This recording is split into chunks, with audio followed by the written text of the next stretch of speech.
Today we're going to talk about one man, a dozen different studio names, puppets, monsters, aliens, and more late night cable energy than should have legally been allowed to exist on one VHS shelf. If you rented movies in the 80s or the 90s, you probably knew his work even before you knew his name.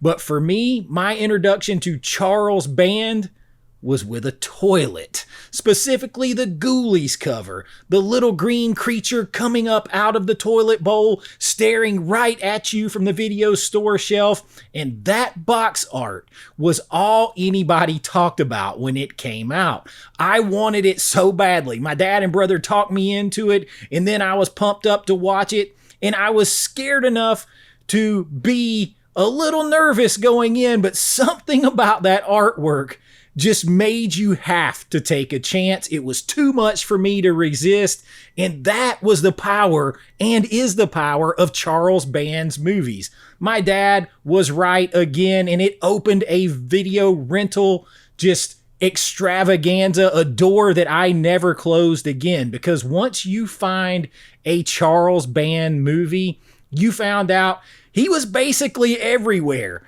We got Cellar Dweller, we got Dolls, we got Arena, we got so many movies under so many different labels, different studio names, on the box, sure, but you had Empire, Full Moon, many others, but underneath them all was the same guy making the same kind of glorious, low-budget, practical effects loaded films that I absolutely loved. No pretentiousness in this entertainment. Tape after tape, all of the good stuff that made me excited about films. So tonight, I want to talk to you about why these movies mattered so much to me, my family, to horror films in general, and why I think an entire generation owes something to a guy most casual fans maybe have never even heard of. So pop that tape in. I got you. Let's go do this.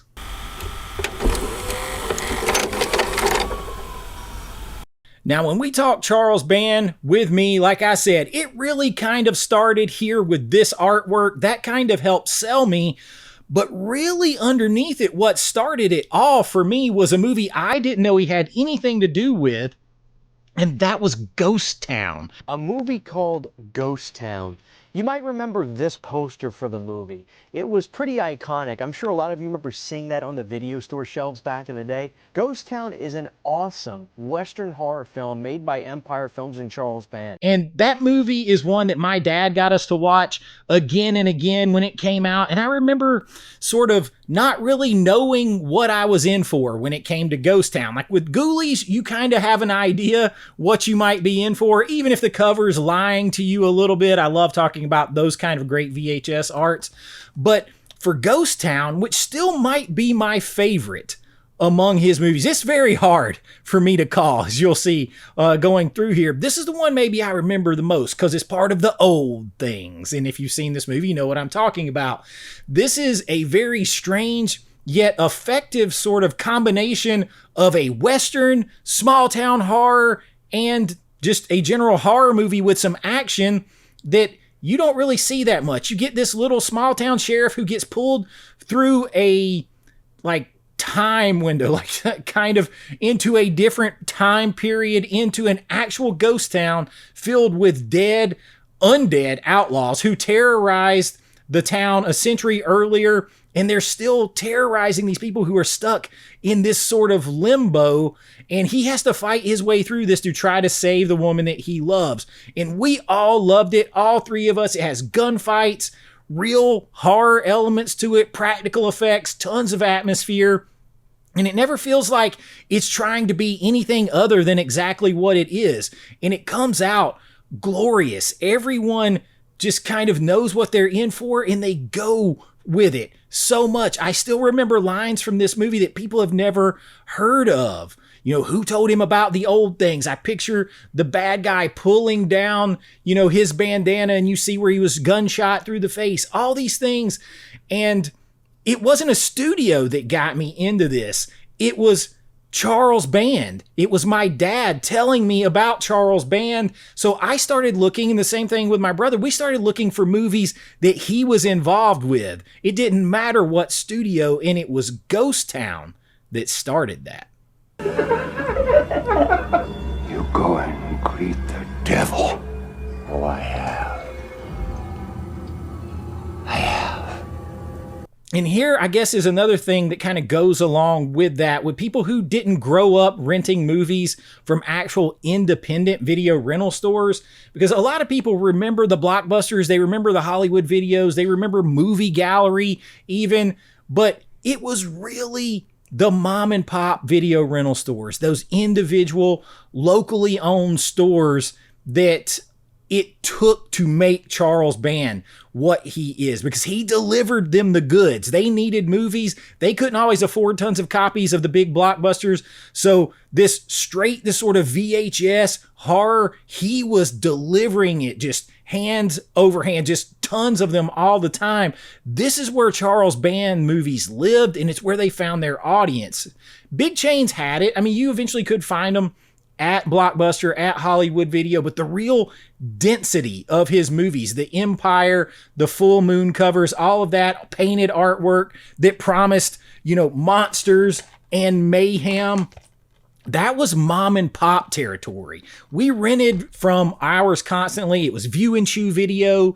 It was Key Video. These little individual places, my brother and I would walk in, look for these movies specifically because we knew what we were going to get with Charles Band. And we learned something important. And that was, even if we didn't recognize the title of the movie, if we didn't recognize the studio the movie came from, if it had Charles Band's name on it, it was probably going to deliver something that we wanted to watch. It was going to deliver a good time. And that's a genuinely rare thing for a producer to build. Just an audience that knows, if we rent his movie, it's going to be a hell of a fun ride. It's a level of trust that isn't confined to a label, and it becomes in itself sort of a recommendation. Before you even know what the movie's about, you know it's a Charles Band film, and you know you're going to have some fun with it.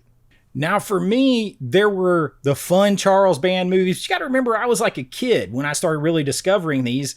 VHS is just starting to become a big thing, and then it carried on into the 90s.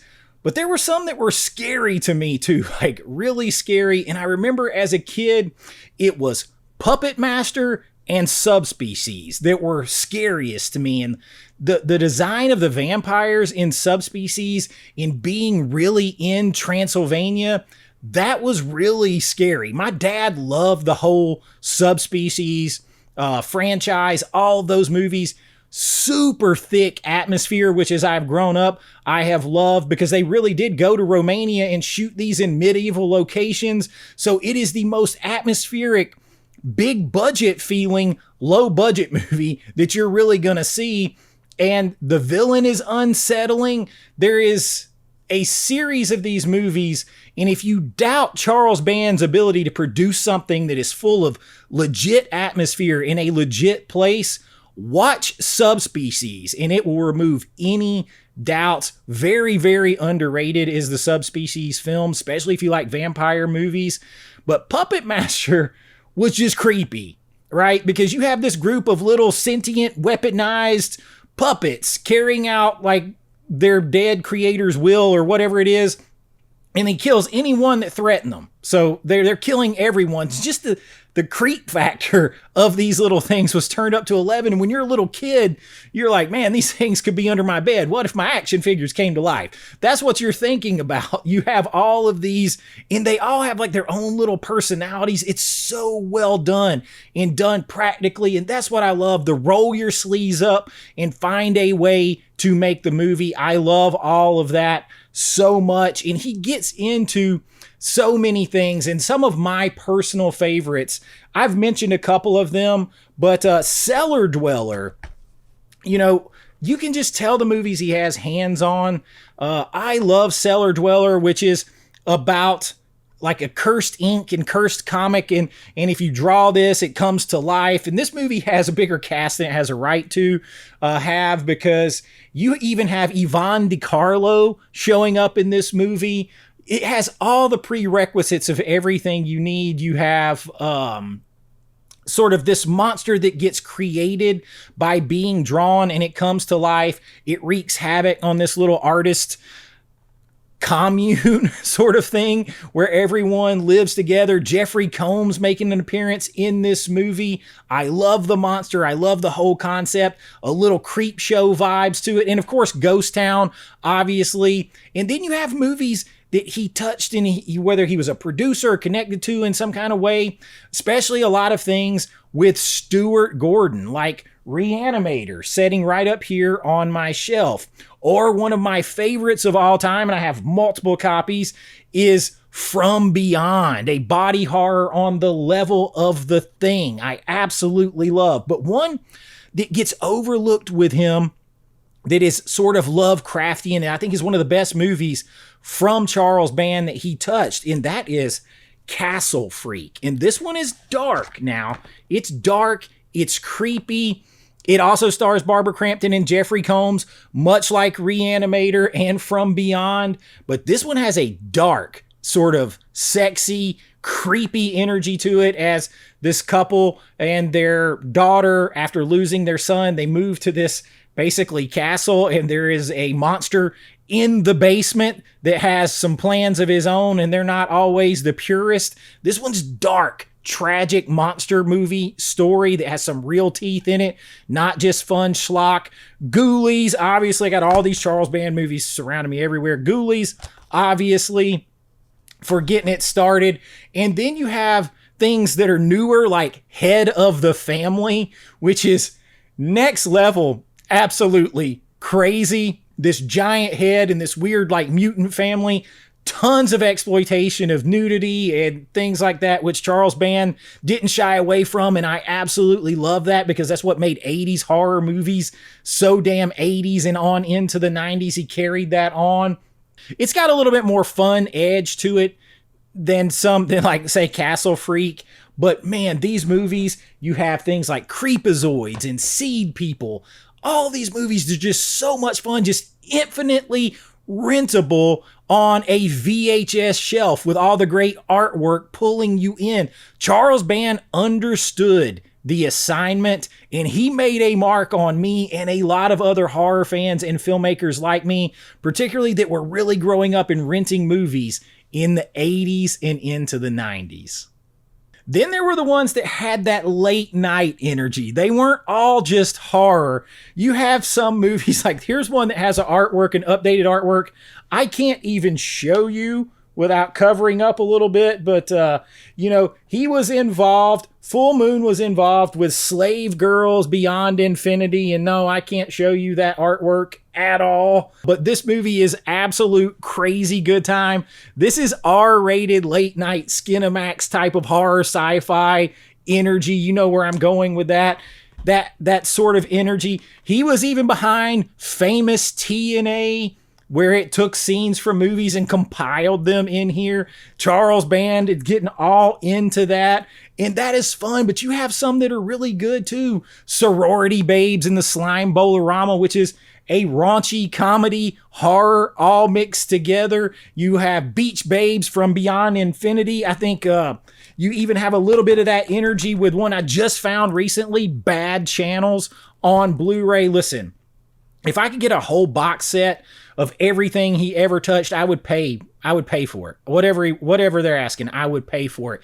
These movies had gloriously insane premises, like another one I talked about just recently, Terror Vision, where this satellite brings in an alien monster from somewhere else that attacks during a swingers party that's happening. Yeah, this is some of the craziest, just fun ass VHS energy, late night energy ever produced in the era. And these movies had that to them. And it was like, it was exploitative, sure, but it just had this fun to it that everybody in the film, you could tell, was having a blast. So if you stumbled upon this thing, you immediately understood what everyone was going for here. They weren't polished. They didn't need to be, but you were going to keep watching for the next 90 minutes unapologetically. And that is a big statement in and of itself. Charles Band understood the assignment.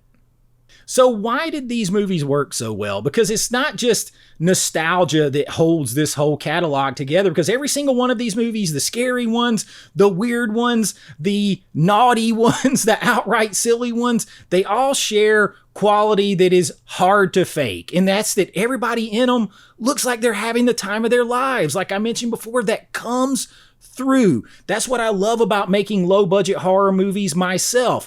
Practical effects, everybody joining together, everybody figuring out how to get it done, using real creativity to solve problems and not just tons of money. If you've got to use bubblegum, duct tape, and WD-40 and have the lead actress hold a light while she's not in the scene, you do it. Whatever it takes to get that movie right there in front of the camera and onto film or onto video now, that's what you have to do.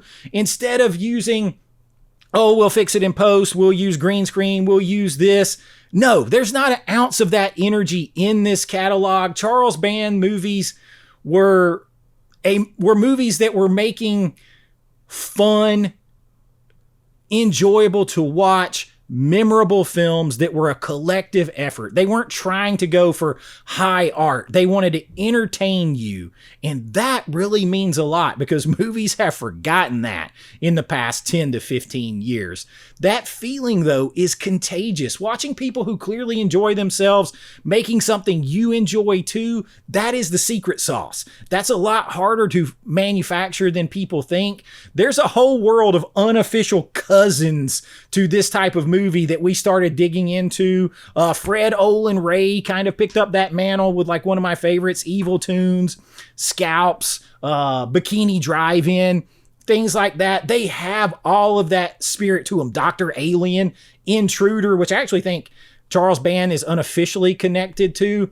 All those movies, maybe they weren't technically his, but they breathed the same air, the same kind of late night Friday and night Saturday, energy. That is what Charles Band understood.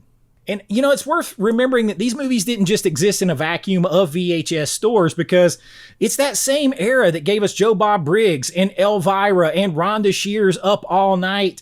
All of those things, these movies were part of their ecosystem. They kind of fueled the fire for those horror hosts, and you found those movies there too. And then maybe if those were the censored versions, then you could go and rent the uncensored versions. They had the same spirit as the whole catalog. And this channel exists largely because of that spirit, because of that feeling. A host, a shelf of strange treasures that promise that you're about to have a good time without anybody lecturing you about it. So no, Charles Band, he never won an Oscar. Most casual fans, unless they're hardcore horror, they may not even know his name if you ask them. But if you rented movies in the 80s and 90s, he's in your memory somewhere, whether you know it or not. A toilet ghoulie, a killer puppet, a ghost town gunfight, a Friday night that turned into something completely unexpected and completely awesome. And that's the real legacy of Charles Band. It's just one that lives on a video store shelf, and instead of in our memories and in our movie shelves now, rather than on award stages. And I think that's exactly where it belongs, because it's truly remembered and loved in those circles much more than on an award stage. And that's the most important thing of all. Charles Band, he gave us a lot of good times, and you need to check out all of his movies. I highly recommend. But tell me in the comments, what was your way into this world? Was it Ghoulies? Was it Ghost Town? Was it Puppet Master? Was it Dolls? Was it Cellar Dweller? Was it Slave Girls Beyond Infinity? The Babes in the Slime Bowl-orama? What was it? Is there one that I didn't even mention in here? Because there's so many. Let me know. We still got Trancers out there. There's so many movies this man did That is a testament to everything he's been able to create. And if you enjoyed this creation, please like, subscribe, hype it up. Make sure you stick around because spooky season, where we talk horror, Halloween, nostalgia, memories from that time, nonstop for 2 months, is coming starting August the 29th on this channel. Make sure you stick around for it. We do all kinds of things here. If you want to help support the channel a little more during that time, my Patreon link is in the description of every video, and there you'll find special members-only videos, deep dives, and more, and you'll get your name on every single video in lights, and it all helps the channel. But until next time, be kind, rewind like always. This is Chase with AV Pop Culture, and I'll see you real soon. Bye-bye.